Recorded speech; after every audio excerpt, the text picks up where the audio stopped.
অনূর্ধ্ব-19 Asia কাপে তাণ্ডবীয় batting করে দেখালেন 14 বছর বয়সী তরুণ ব্যাটার বৈভব সূর্যবংশী। চরম লজ্জায় ডুবল মালয়েশিয়া ও সংযুক্ত আরব আমিরাত। দর্শক, অনূর্ধ্ব-19 এশিয়া কাপে আজ উদ্বোধনী ম্যাচে একই সময় মাঠে নেমেছে দুই চিরপ্রতিদ্বন্দ্বী ভারত ও পাকিস্তান।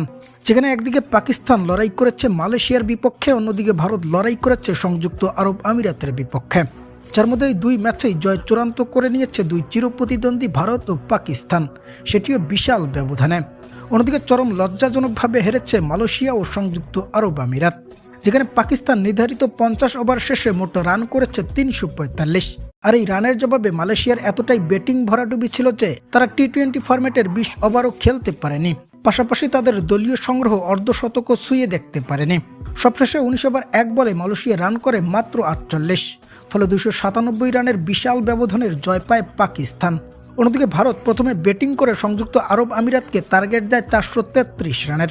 আর এই রানের জবাবে তারা মাঠে নেমে মাত্র 199 রানেই নির্ধারিত 50 ওভার শেষ করেছে। ফলে এই আসরের শুরুর ম্যাচে 234 রানের ব্যবধানে ভারতীয়রাও বিশাল এক জয়ের স্বাদ পেয়েছে।